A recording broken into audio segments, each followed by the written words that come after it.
Te adoramos, Jesús. Te adoramos, mi Dios. Señor, que el Señor le bendiga más, iglesia. Te adoramos, Jesús.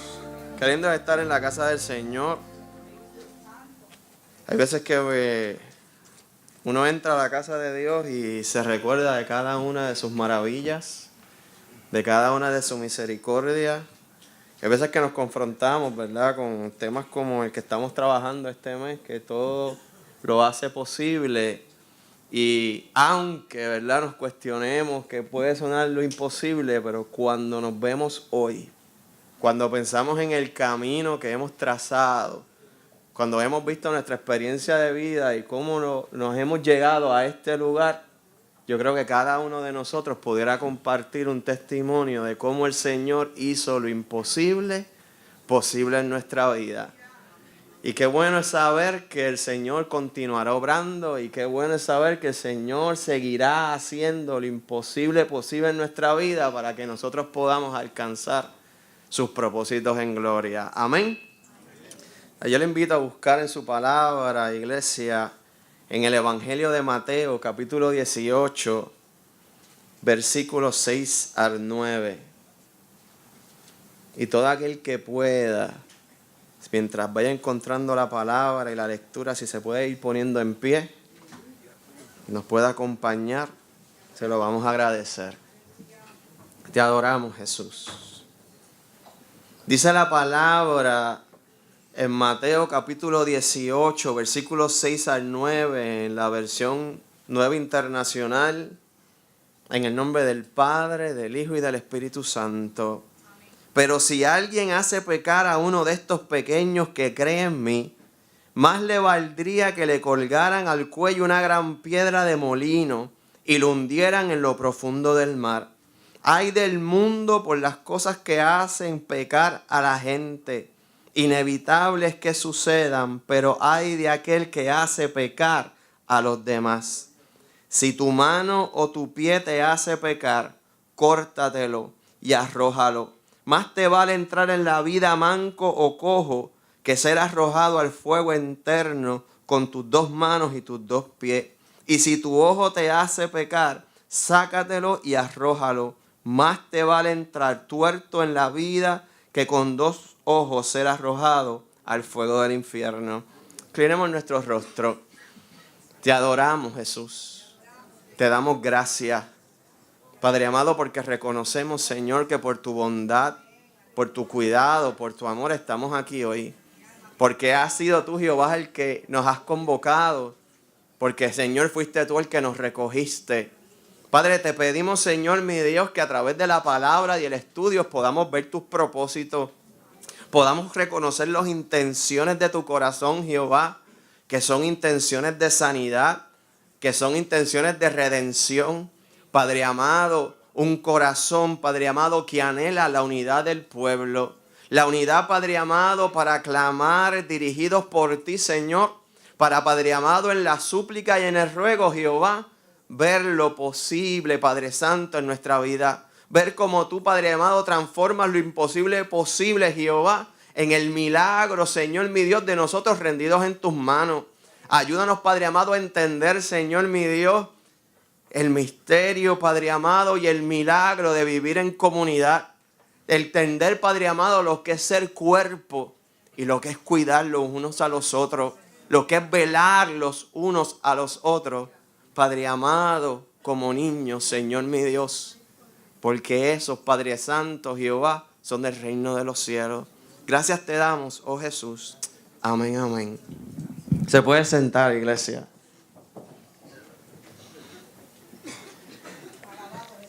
La semana pasada regresamos de vacaciones para la gloria y honra del Señor y nos comunicamos con el pastor más o menos como el martes y estábamos haciendo unos arreglos de agenda dado que comienzan los estudios.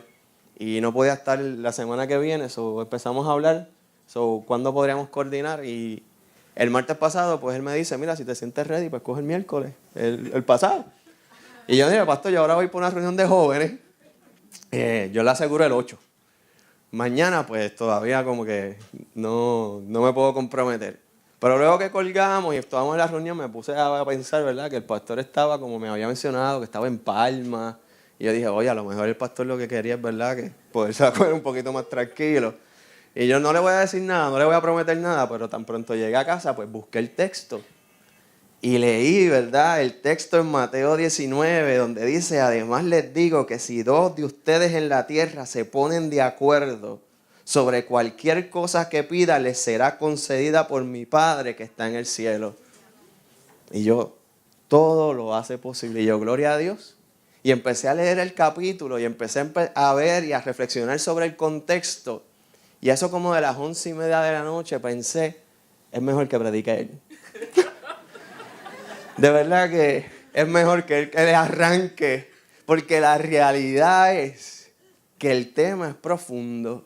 La realidad es que cuando nosotros nos acercamos a un tema donde todo será posible y vemos un versículo 19 donde dice que dos se reúnen y lo que pidan en su nombre, creyendo, será posible, pues eso suena de verdad milagroso, suena accesible, suena como algo que anhelamos, que queremos, pero como hemos estado hablando a través de la semana, ¿cómo eso se hace realidad? ¿Cuántas oraciones nosotros no hemos clamado con fe?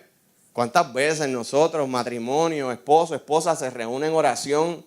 Padre, hijos, hermanos, nos reunimos para clamar al Señor. Y todavía las contestaciones no llegan. Todavía lo que nosotros anhelamos no responde. Nos sentimos en silencio, nos sentimos lejos. No podemos entender. Y cuando nos acercamos a ese texto, pudiéramos ser tentados a pensar que no es cierto. Podemos ser tentados a pensar que eso no es accesible.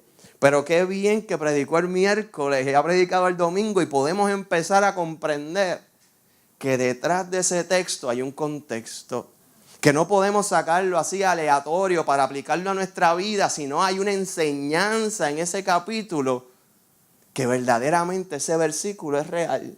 Que verdaderamente hay una enseñanza de unidad, de clamor, que hay una manera que sí es ciertamente, si el pueblo se une, mi alma te adora a Dios, lo imposible será imposible, lo imposible será posible, gloria al Señor. Y cuando empezamos a estudiar, hay muchos comentaristas que expresan a este capítulo como un sermón eclesial. Como que Jesucristo a través del capítulo está explicando cómo se han de entender la estructura de la iglesia. Cómo Jesucristo está explicando que los hermanos deben vivir en iglesia y en comunidad. Y cuando yo me acerco a eso, pues a mí como yo digo, me vuela la cabeza. Porque la realidad es que si vemos el contexto de Jesús en su tiempo, la iglesia como la conocemos hoy no existía. Ni la iglesia a la cual Él se está expresando como las instrucciones tampoco.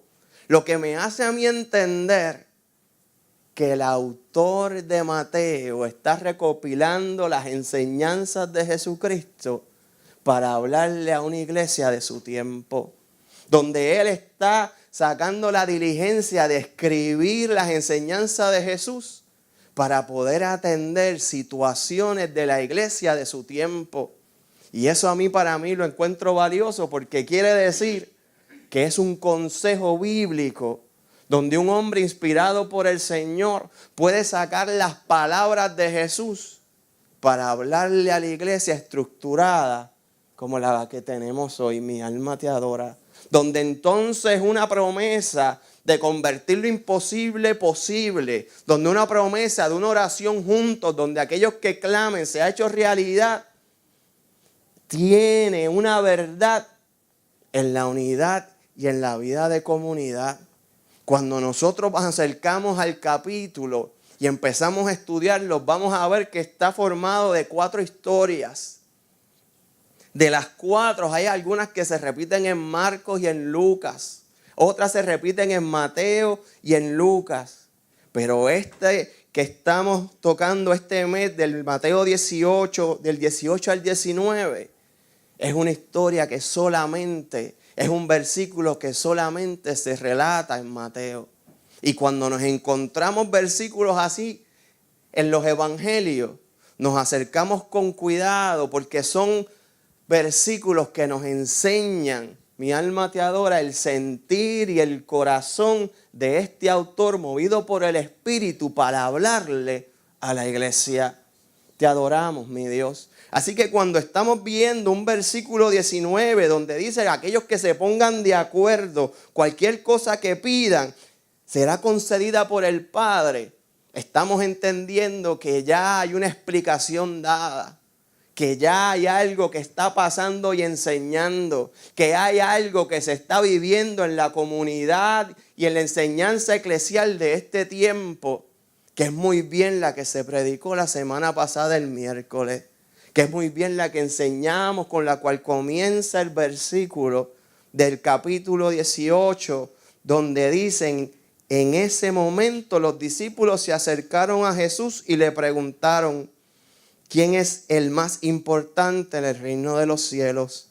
Él llamó a un niño y lo puso en medio de ellos. Entonces dijo: les aseguro que a menos que ustedes cambien y se vuelvan como niños, no entrarán en el reino de los cielos. Por tanto, el que se humilla como este niño será el más grande en el reino de los cielos. Y el que recibe en mi nombre a un niño como este, me recibe a mí. El principio del consejo eclesial, el principio del consejo de iglesia, de estructura, de creer, el principio del consejo para poder alcanzar una iglesia que ore junta, una iglesia que ruegue junta y aquello imposible se haga posible, comienza con el consejo y la instrucción que tenemos que vivir como niños. Mi alma te adora. Jesucristo está corrigiendo los pensamientos. Aquellos están viendo a ver quién va primero, quién es aquel que va a ser el heredero. Vamos a ver quién es el que va a tomar la izquierda o la derecha, quién va a ser el sucesor. Porque lo que tienen en su mente, mi alma te adora a Dios, es que las cosas funcionan como los reinos de este mundo. Si nosotros vamos a otros pasajes, podemos también ver que son conductas también aprendidas y enseñadas. La madre de ellos también estaban pidiéndole a Jesús favores para que acomodaran a sus hijos. Veamos todavía el mundo hoy. El mundo hoy todavía queremos acomodarnos en posiciones de poder. Sin embargo, Jesucristo está enseñando, mi alma te adora, que para ser heredero del reino de los cielos, el más grande es el más chico. El más grande es aquel que se considera niño. Y así como lo hemos hablado, es aquel que tiene inocencia. Es aquel que tiene, como dice el versículo, humildad. Es aquel que no tiene nada. Es aquel que naturalmente comparte. Aquellos que hemos estudiado el crecimiento pedagógico de un niño, el niño va abriendo los ojos a la vida, por eso cree que todo es de él, pero va aprendiendo. Pero si nosotros nos vamos al primer piso y preguntamos por qué quieren que oremos, ningún niño te va a decir, ora por un juguete. Ningún niño te va a decir, ora por algo para mí. Los niños por lo general presentan a papá, presentan a mamá, presentan a sus hermanos, presentan a su maestra, presentan a sus amigos, al perro. En una ocasión mis sobrinos se estaban quedando en casa y antes de acostar los ponemos a orar. Y el nene tenía como unos 7, 8 años, comenzó a orar. Oró por papá, oró por la tía, oró por la abuela, oró por la hermana y terminó: Señor, cuida a Batman. Cuida a aquel que lo tiene todo. Y le ha ido bien porque después de eso ha hecho varias películas, así que la oración ha llegado. Pero no hay nada es de ellos. Y esa iglesia es el grande. Y esa iglesia es el que le está enseñando Jesucristo. ¿Ustedes quieren saber quién es el grande? Este pequeño que está aquí. No porque sea pequeño, sino por lo que representa, por su inocencia, por su sanidad, por su santidad, por su humildad. Y ante esa verdad Y ante esa introducción magistral de Cristo para llegar a la construcción de la iglesia, del cuerpo, luego entra en un versículo 6. En un versículo 6 que dice, pero si alguien hace pecar a uno de estos pequeños que creen en mí, más le valdría que lo colgaran al cuello con una gran piedra de molino y lo hundieran en lo profundo del mar. Hay del mundo por las cosas que hacen pecar a la gente, inevitables que sucedan, pero hay de las que hace pecar a los demás. Como diría mi papá, tiró una curva. El autor de Mateo quiere enfatizar lo crítico, lo crucial, que es hacer caer a un pequeño. Mi alma te adora. Y de un versículo que estamos hablando del yo, porque ellos estaban preguntando quién es el más grande. ¿Ustedes quieren ser grandes? Hay que ser como un niño. Pero luego les tira y les transgiversa el tema. Pero hay de aquel que haga caer un chico. Y se convierte de una reflexión de lo personal a una reflexión comunitaria. Mi alma te adora. A comprender la importancia de ser iglesia. Y en Arroz Habichuela los está comparando que es mejor que una silla eléctrica. Te saldrías mejor en la silla eléctrica que hacer caer a uno de mis pequeños. Porque estamos viviendo como iglesia. Y les está enseñando cómo nosotros tenemos que cuidarnos los unos a los otros. Y les está cambiando el tema y el pensamiento. Es que aquí no hay que buscar posiciones. Es que aquí no es que ser grande. Es que aquí no es ser sucesores, manos derechas o izquierdas. Es que aquí hay que ser familia. Es que la responsabilidad del cristiano es cuidarse. Así que dejen ya el pensamiento de posición, de legado, de herencia y de recompensa. Y entiendan que en la vida de iglesia tenemos que cuidarnos los unos a los otros. Si queremos llegar a orar para que lo imposible se crea posible, si queremos llegar a orar con esa humildad, con esa sinceridad, despojados de nuestro yo, tenemos que aprender a no tan solo ser niños, sino velarnos como niños. Te adoramos, mi Dios. Yo tengo una RAV4 ahora, pero tenía otra RAV4. Y en un momento dado, me acuerdo que estábamos por el expreso, prendí una bombilla que en mi vida yo había visto. Que tuvimos que hasta buscar el manual para ver qué era. Y entonces la bombilla era tan especial que no te decía qué era, te decía, ve al dealer urgente. Yo no pude llegar a plaza, nos tiramos a Kennedy, al primero llegamos, mira, como paniqueados, guiando con miedo, suavecito, porque no sé, parecía como si fuera a explotar. Cuando llegamos a la Kennedy, como me parqué, llamé acá, yo no quería ni guiar más nada. Cuando nos enseña, eran los airbags. Que los airbags no iban a ser activados. Y yo, pero la puedo guiar, esto se va a activar solo. No, es que si choca no va a salir. Y yo, pues está bien. Pues fuimos a otra tanda porque ya se lo habíamos perdido. Y seguimos así. Pero en ese tiempo, mis sobrinos empezaron a estar con nosotros más a menudo. El costo de arreglar eso era como $8,000.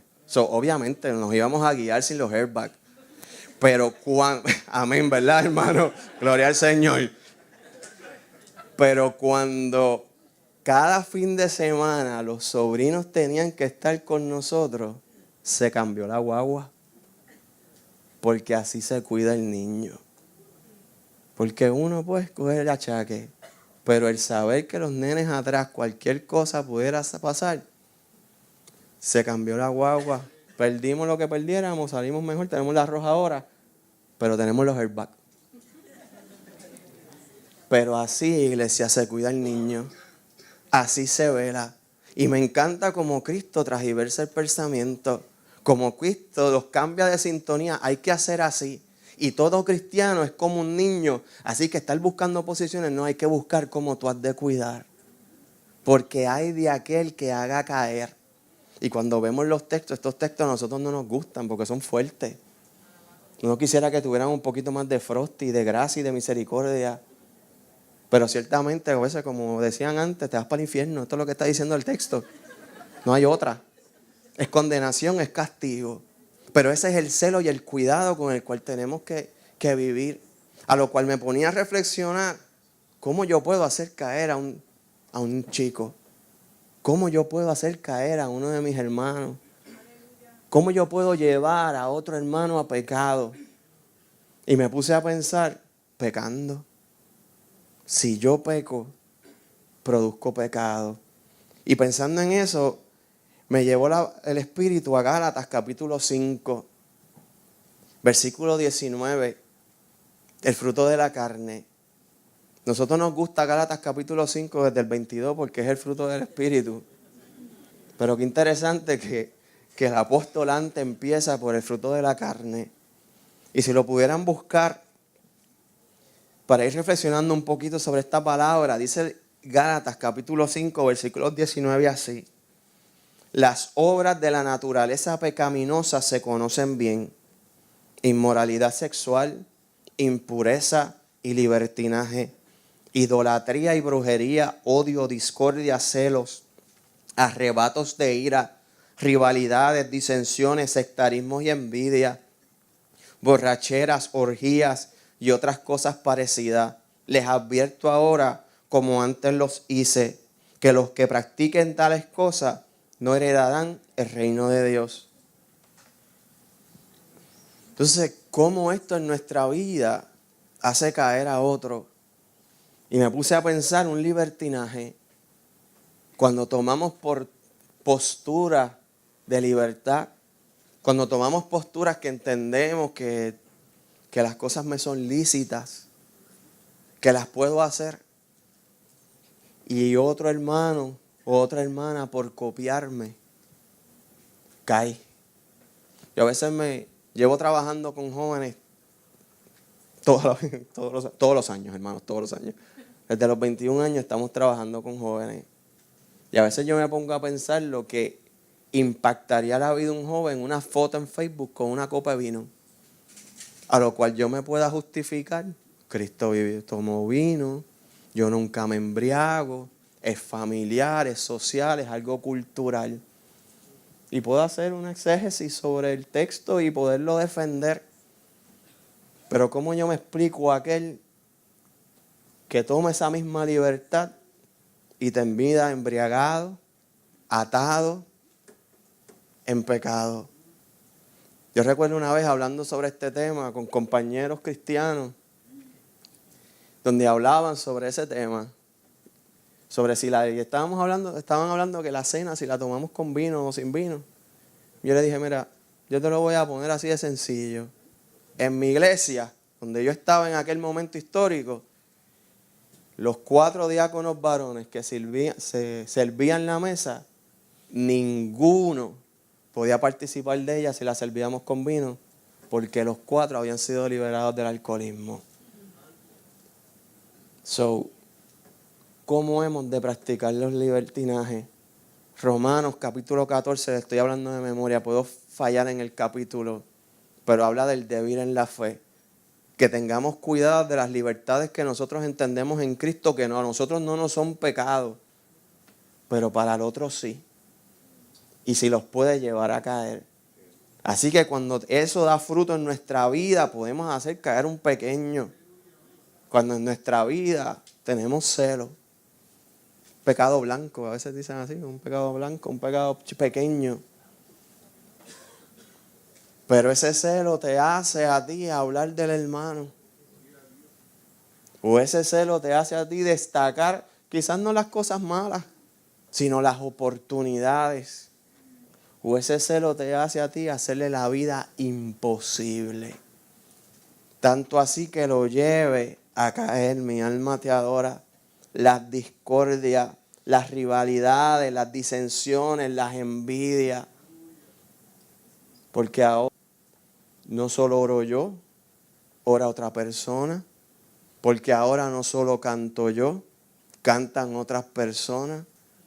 Porque ahora se le da la oportunidad en posiciones a otras personas. Porque Dios también usa a otras personas. No soy el único vaso. Cuando eso empieza a haber celos, rivalidades, disensiones. Y empiezan a haber contiendas, tropiezos. Les voy a contar un testimonio. En una de las iglesias que yo he participado estaba en la junta. Y en la junta era un vitalicio de tesorería. Y el tesorero estaba loco por un sucesor. Y consiguió a esta persona para que lo reemplazara.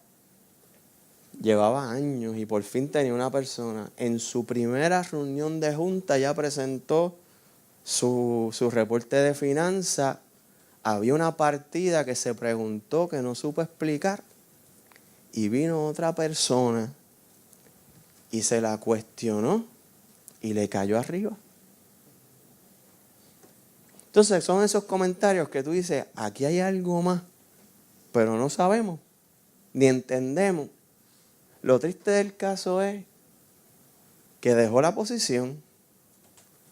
El que necesitaba descanso no consiguió descanso. Pero no solo eso, dejó la posición, menguó en la iglesia, sus hijos básicamente crecieron fuera de iglesia y había más o menos un matrimonio separado porque el único que iba era el esposo.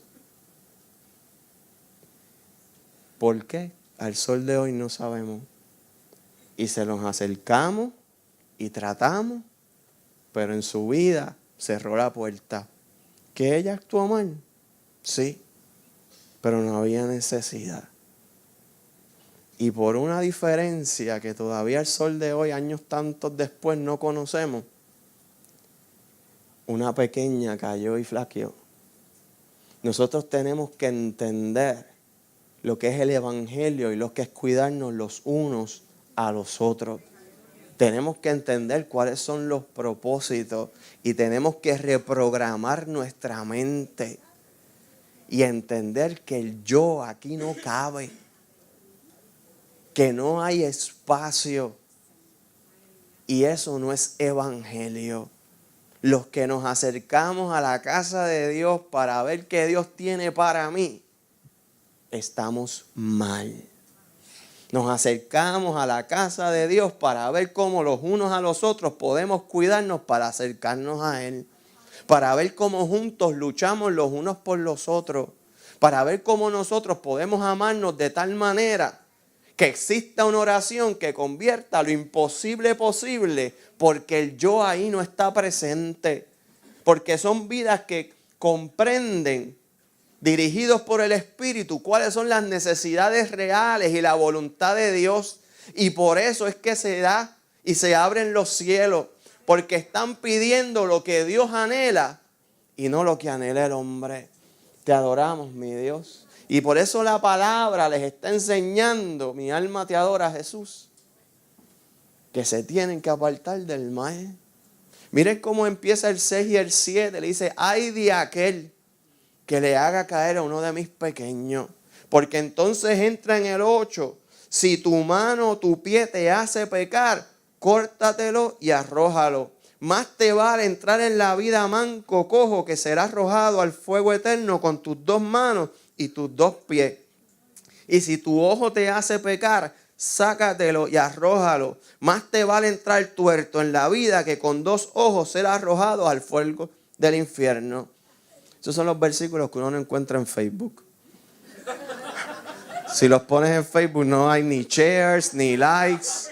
Quizás la carita, el emoji molesto. Pero ¿cuántos de nosotros hemos leído este texto pensando en nosotros? ¿Cuántos de nosotros en nuestra vida pasada nos hemos acercado a ese texto y pensar de verdad, es mejor desmembrarme y entrar así manco al cielo? Pero es que lindo es poder entender que ese texto no tiene nada que ver contigo. Ese texto lo que te está enseñando es que quites de ti lo que te aparta de Dios porque a tu hermano le hace daño. Ese texto lo que te invita es a vivir en santidad, porque ese pecado puede hacer caer a uno de esos pequeños. Qué diferente, qué entrega y qué amor de que yo tengo que entregarme, humillarme, sacar aquello que me afecte, no porque a mí simplemente a mí me aparte de Dios, sino porque también aquello que me separa de Dios puede también hacer tropiezo a mi hermano. Ese es el evangelio que vive Jesucristo. Ese es el evangelio que Jesucristo está enseñando. Y qué lindo es poder ver cómo Jesús y este autor están escribiendo estas enseñanzas para poder llegar a ser una iglesia que juntos clamen y se convierta lo imposible posible. Donde entendamos la importancia de cada uno de nosotros. Donde entendamos la importancia de cada uno de que está a nuestro lado. Y así y solo así podemos ser iglesia. Y sí, así y solo así podemos ver el poder del Señor. Tenemos que poner nuestra vida a un lado, comprendiendo que nuestra vida está en las manos de Dios.